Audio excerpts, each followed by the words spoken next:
Tonight on NewsWatch Ole Miss, an Oxford man and local bar owner has been charged with kidnapping and sexual battery. And President Biden has officially announced his plans to run for re-election. It is a cooler day here in Oxford, especially compared to our warmer temperatures of last week, and our temperatures will continue to fall throughout the night. Stay tuned to see what the rest of our week holds. NewsWatch Ole Miss starts now.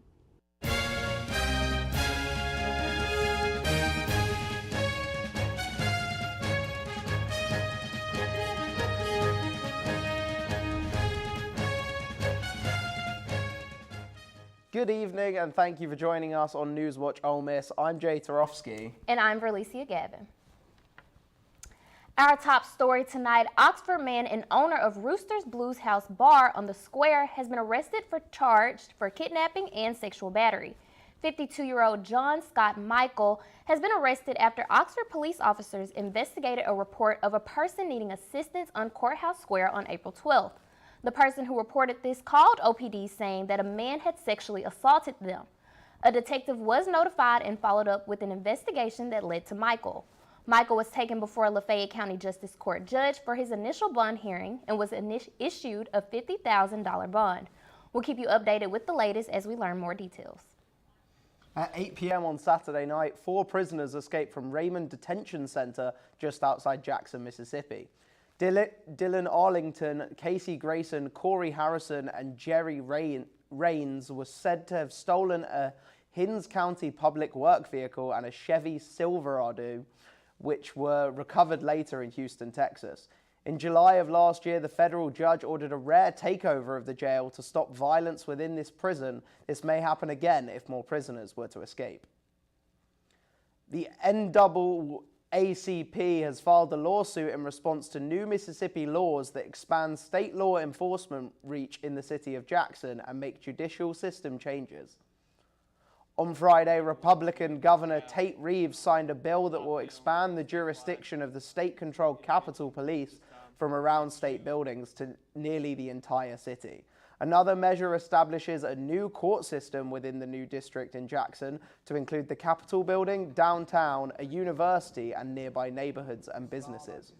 The judge for the district would be appointed, not elected, by the state's Republican Chief Justice.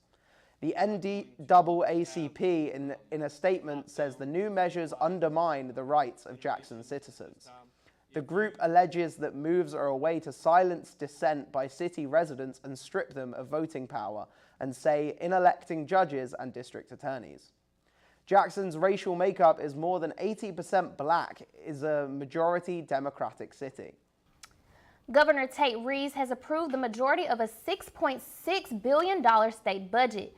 The proposed bill asks the state for hundreds of millions of dollars in funds for repairs to university buildings and disaster preparedness.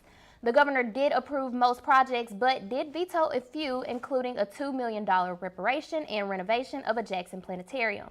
Reeves is questioning if legislators properly passed the final bill of their session. House Bill 603 is an appropriations bill that legislature passed 4 days before the session ended. However, the state constitution states that appropriations bills cannot be passed in the 5 final days of a session. Legislators can try to override the vetoes next January during their regular session or sooner if Governor Reeves calls for a special session.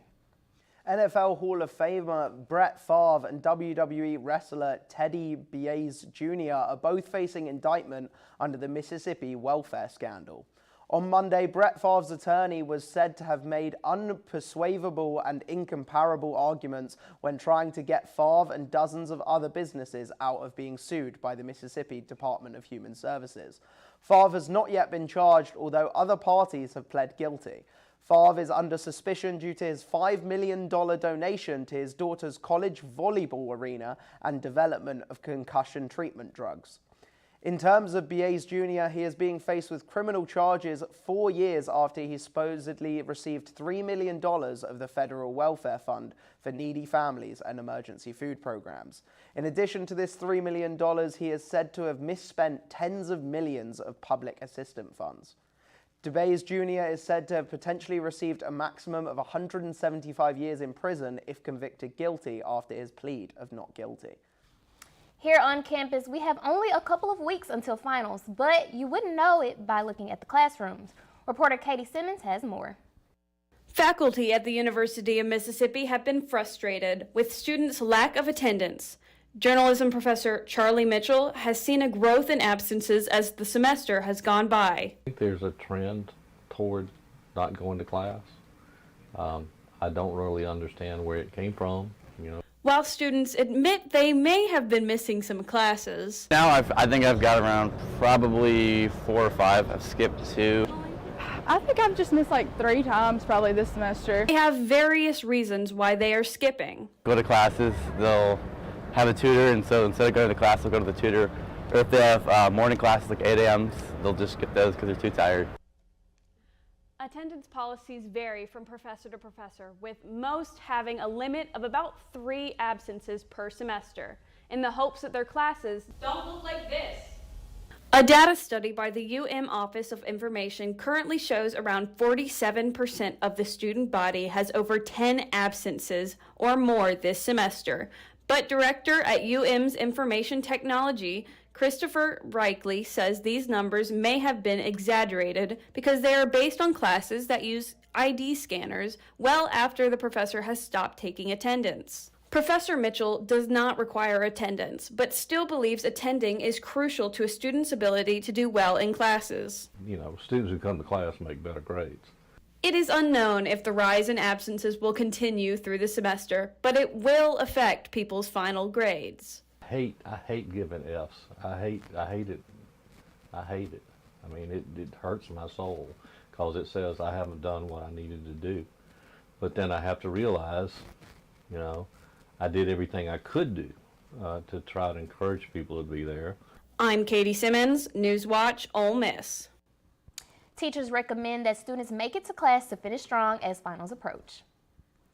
The Oxford Food Pantry is closing for building expansion. The expansion will happen this summer and will allow for the pantry to receive larger donations of canned, dry, refrigerated, and frozen foods. The building on Molly Bar Road will be closed for donations and distributions from May 26th through September 6th. However, the pantry will be set up once a month for distribution at the Jackson Avenue Center. The pantry apologizes that they will be out for the summer, but they are excited to be back and better for the holidays. After Morgan Wallen had to cancel his Sunday night performance in the Vort, he has had multiple lawsuits filed against him. After having one lawsuit dismissed this morning, the Langston and Lott law firm are looking to submit a new class action with a new plaintiff in a matter of days. This new lawsuit is set to cover everyone that was inconvenienced financially by the cancellation of this concert, as it resulted in millions of dollars spent and lost trying to attend the event. We will keep you updated on any other reimbursements about this concert and its unprecedented expenses. If you like Willie Nelson, go check out him and other music artists perform in South Haven on October 14th at the Outlaw Music Festival. Don't sleep on these tickets, people. They go on sale Friday, April 28th at 10 a.m. And ahead on Newswatch, President Biden has formally announced his plans to run for re-election. And there's a new water recipes trend on social media, but is it really healthy for you? We'll let you know right after the break.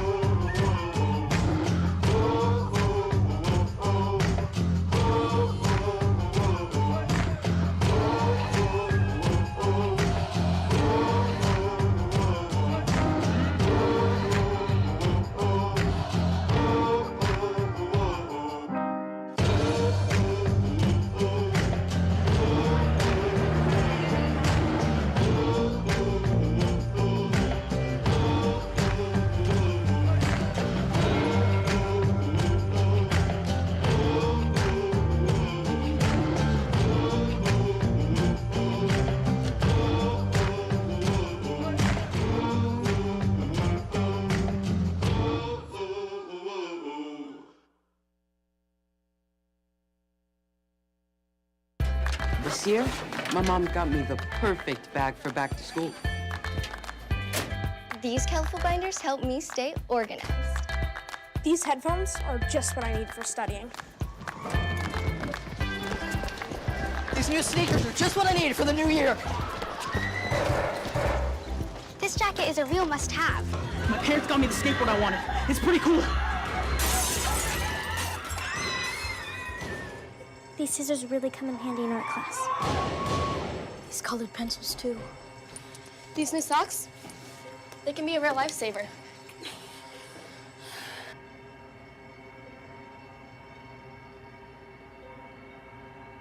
And I finally got my own phone to stay in touch with my mom.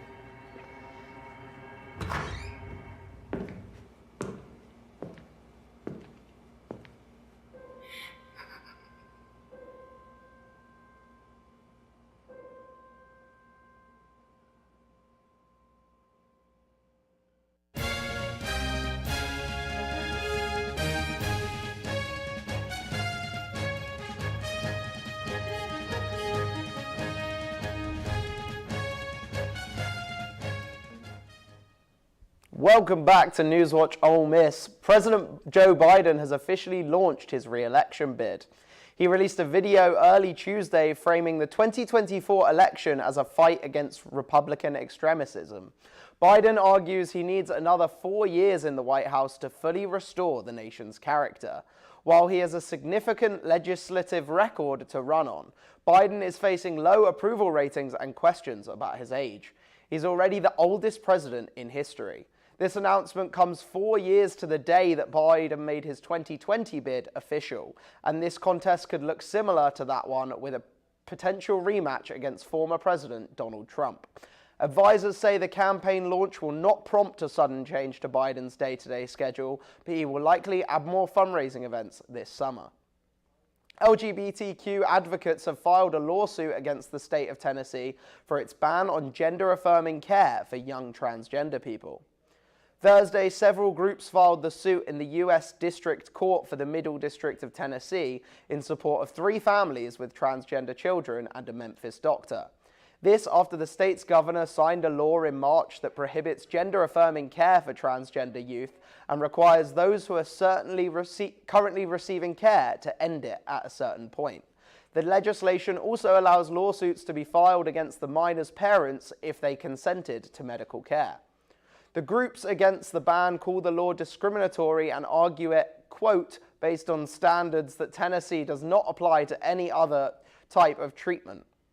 The Secretary of the Alabama Department of Early Childhood Education has resigned after a pre-K educator resource book was pulled by the state for containing, quote, woke concepts. According to a statement, Governor Kay Ivey says she was alerted of the resource book last week. The governor says the content is, quote, simply not in line with what the Ivey administration or the people of Alabama stand for or believe. The statement says the book contained materials that focus on ideas for teachers such as, quote, the United States is built on systematic and structural racism. The governor says such concepts have no place in the state's classroom. Governor Ivey says she made the decision to have a change of leadership immediately and accepted Dr. Barbara Cooper's resignation immediately. Ivey appointed Cooper in 2020. Artificial intelligence chatbots may be a game changer for the world of medical writing. Dr. Sam Biswa, a radiology fellow at Le Bonheur Children's Hospital in the University of Tennessee Health Science Center, says the chatbots like ChatGPT could make documents more accurate, more consistent, and be less effort for human medical writers. ChatGPT is an artificial intelligence app created by research company OpenAI. This and others like it generate text by processing large data sets and producing similar text. Obviously, this technology will need to be reviewed and will not replace humans anytime soon. It's not unusual for food pictures and dinner recipes to be shared on social media, but the latest craze making the rounds on TikTok is water recipes. Adding flavored syrups and powders to water in order to drink more of it. Reporter Mandy Gaither gets a registered dietitian's take on whether this is a healthy way to stay hydrated.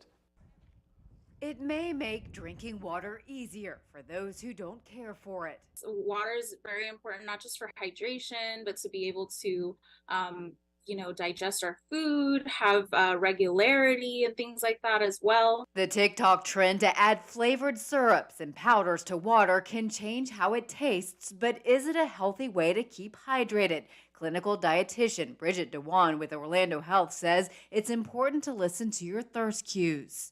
We actually kind of talk about all fluid. So the goal is about 13 cups of fluid for adult males and about 9 cups for adult females. And this includes all fluid. So we have to factor in, yes, coffee counts, soda counts, juice counts. If you're swapping out soda for water with sugar-free syrups or powders, DeJuan says that's a good substitution. However, drinking too many fluids can lead to low levels of sodium in your body and lead to a potentially dangerous condition called hyponatremia. Symptoms include nausea or vomiting, headache, confusion or fatigue, loss of energy, muscle weakness, or cramps. Too much water is a bad thing. Too little water is a bad thing. So it's a very good balance of what our body needs water for on a day-to-day basis. If you're switching up your hydration routine and have questions, DeJuan says it's best to talk to your doctor or registered dietitian first. For Health Minute, I'm Mandy Gaither. DeJuan says adding syrups to water may also help us cut down on foods that aren't healthy. However, she says to enjoy all foods in moderation, and cutting out an entire food group is unsustainable. Coca-Cola is tapping into fresh produce. Next time you're at the grocery store, you might notice the Coke-owned branding Simply or Minute Maid on fruit. The beverage company has reached a licensing agreement with Futura, a global sales and marketing network that supplies high-quality fruit. In the coming months, you might see clementines, lemons, and limes with the Simply logo, or grapes with the Minute Maid one. And stay tuned, we'll have the latest in weather and sports coming up after the break.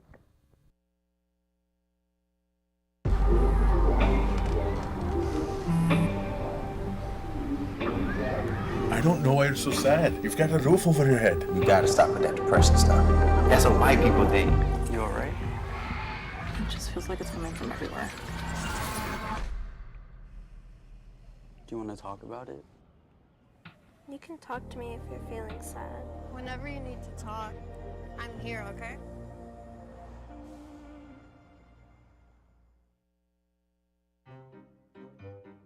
You think getting dumped by text is harsh? Try getting dumped by a tennis ball. My ex-owner drove me out to the woods, yelled fetch, and by the time I brought the ball back, he was gone. Yeah, I was pissed. But the folks at the shelter helped me let go of my anger. I learned coping skills, like taking it to the hole. Boom! Now I'm ready to fetch again. But how about I throw and you run and get it?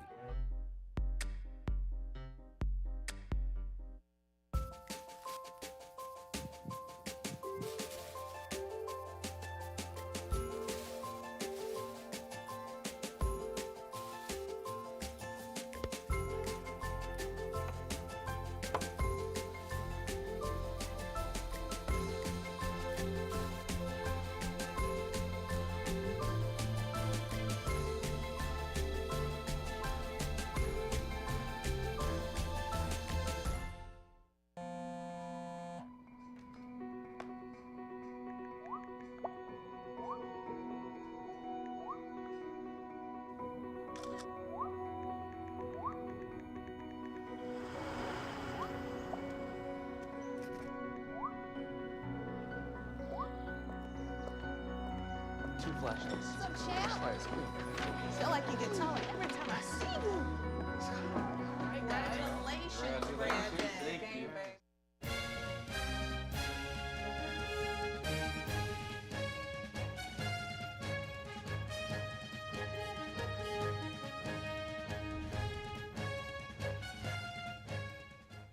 It's been another one of those rainy Mississippi days today, but it hasn't been too severe. Yes, let's check in with NewsWatch weather anchor Mallory Edgen to see if we have more rain and clouds ahead this week. Mallory? Hey Rebels, it is a cooler day here in Oxford, especially compared to the warmer weather we were experiencing last week. We are currently at a temperature of 64 with some small winds coming in from the northeast. And then looking at our region, it looks like we are seeing much of the same thing, with all of our temperatures falling in the low 60s to the high 60s, with Corinth topping us out at a temperature of 69. And then going into tonight, we are going to see our temperatures drop down quite a bit. So if you plan on going out and about, make sure to bring that jacket along with you, as there's also a slight chance of rain.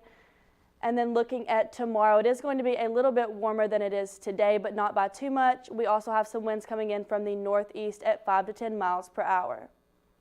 And then looking at our region for tomorrow, it looks like once again we are seeing much of the same thing, with most of our temperatures falling in the high 60s, but Tupelo does top us out at a temperature of 71. On Thursday, we do have some thunderstorms coming in, starting early in the afternoon, but then continuing through the night. We could see some gusts of wind up to 25 miles per hour, and then we do have some hail. That is very possible, and the potential for heavy rainfall. As you can see on our map behind us, Oxford and all of the surrounding areas are covered with heavy rainfall, and we do have several storm markers surrounding Oxford. So make sure to check back with Storm Watch regarding that. And then going into our 5-day weather forecast, it looks like we might not have the best week here in Oxford, as most of our days are very rainy. We do have a baseball game on Friday, Saturday, and Sunday, and it is also our double-decker weekend, so make sure to check back regarding the weather for that.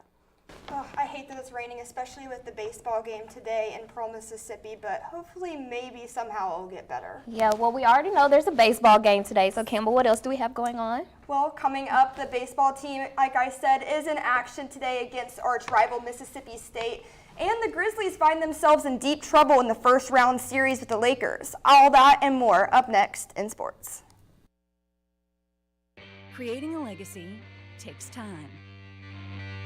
Takes dedication, spirit, and a greater vision.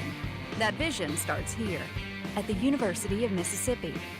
What will you be remembered by? Your character, your contributions, your friendship. Your legacy will define who we are now and who we are becoming for our state, our students, and our future. Ole Miss, build your legacy. Bring it.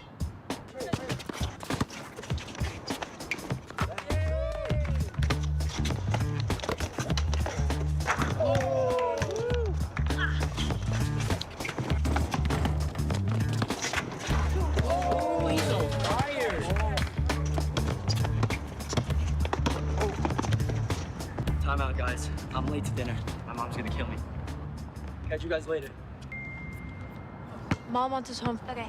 Bye, guys. You guys need a ride? Sure. Yeah. All right. How about some one-on-one? I gotta go eat, man. Sorry. I'll see you later.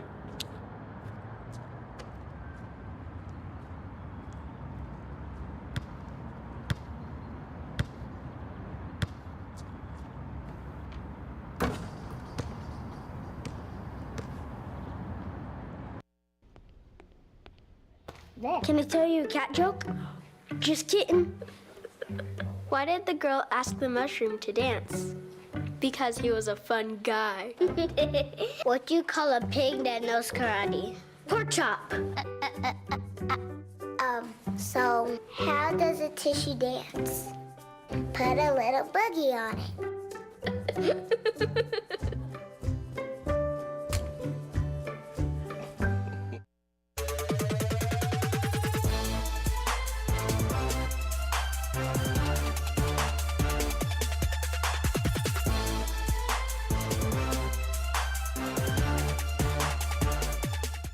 Welcome to Sports Watch. I'm Campbell Holmes. Just announced today, 2 seniors on the Rebel women's golf team have both received invitations to be on the international team for the 2023 Honor Palmer Cup. This annual tournament in Ligonier, Pennsylvania contains both men and women collegiate golfers from across the U.S. in team competition. The 2 seniors are Andrea Lignell and Chiara Tamberlini, who have both made history for the Rebel team. Tamberlini holds a stroke average of 72.56 this season, while Lignell leads the team this season with a stroke average of 71.61. This tournament is set to be June 8th through 10th. And taking things to the field, the Ole Miss baseball team is getting set to play in Pearl, Mississippi tonight to play in the Governor's Cup against state rivals Mississippi State. The Rebels are the reigning champions of the Governor Cup as they were victorious last year, ending the game with a score of 5-2. Ole Miss is hoping to get hot again after a tough weekend series against the best team in the country, LSU.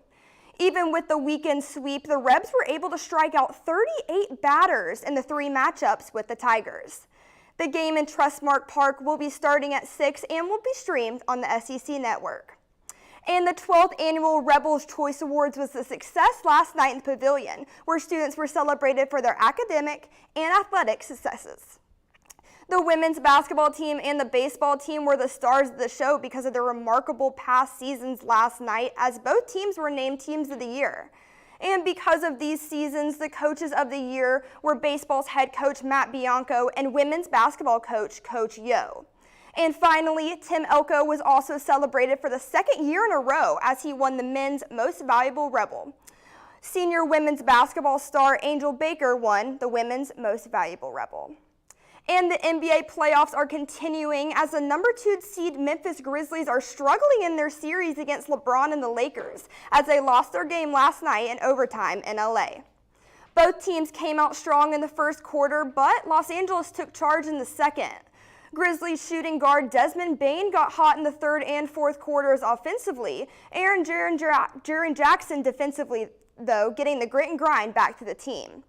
The game became a nail-biter in the end, with LeBron tying the game up with a driving layup with 0.8 seconds to go. The game went into overtime where Austin Reeves and James took charge to win the game 117-111.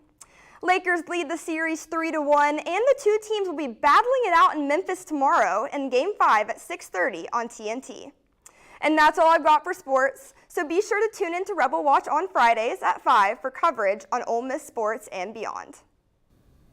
Thanks, Campbell. After the break, we'll talk about Barbie breaking more boundaries. Yes, it's a story you don't want to miss out on. Stay with us. NewsWatch will be right back. Legacy isn't just about where you're from, it's about where you're going. So where are you going? I'm going to be the first in my family to graduate. I'm going to make a difference. Just like my granddad. I'm going to make the bestseller list. And I'm going to help him get there. I'm going to win a championship. Again! I'm going to lock the vault! Hotty toddy! I'm going to take the next step. I'm going to bring them to their feet. I'm going to Ole Miss. Ole Miss. Build your legacy. Before we celebrate the freedom most Americans have, we must fight for the freedom all Americans deserve. Because all lives can't matter until Black lives matter.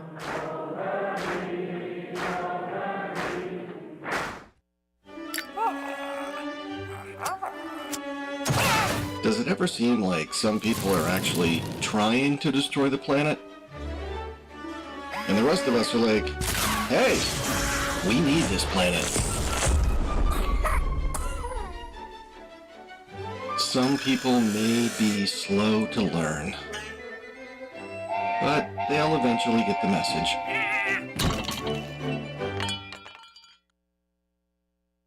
We're all just trying to keep things running for those who rely on us. That's why we don't have time to be sick with the flu.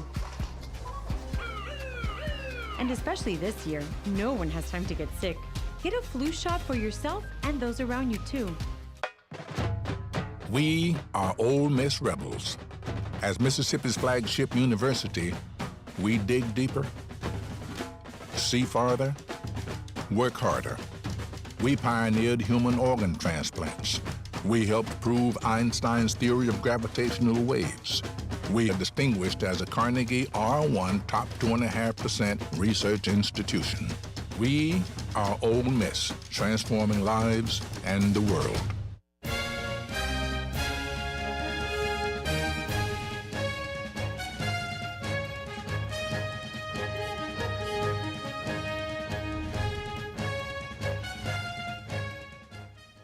Well, guys, Barbie is coming out with a new doll. Yes, and this one is made to fight stigma and broaden kids' idea of beauty and inclusion. That's right. Mattel introduced a new Barbie representing a person with Down syndrome. The chromosomal condition causes mild to severe learning disabilities and distinctive facial characteristics.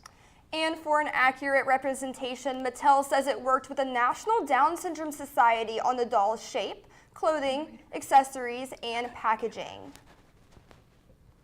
The Barbie features a shorter frame and longer torso. The doll also has rounder face, smaller ears, a flat nasal bridge, and slightly slanted eyes. Mattel says the palms include a single line, which is a characteristic often associated with Down syndrome. As for the doll's clothes, she is wearing pink ankle-foot orthotics, zip sneakers, a puff sleeve dress, and a special necklace. The doll is part of the Barbie Fashionistas line, which aims to offer kids more diverse representation of beauty and fight the stigma around physical disabilities. Well, that sounds super cool. I can't wait to, look into that some more. Me too. Definitely. Well, that's all we have for tonight. From NewsWatch Ole Miss, I'm Felicia Gavin. And I'm Jay Tarofsky. From Sports Watch, I'm Campbell Holmes. And with Stormwatch, I'm Mallory Edgen. Be sure to keep up with us on social media, and we will see you again tomorrow at 5. Thank you for joining us. Have a great night.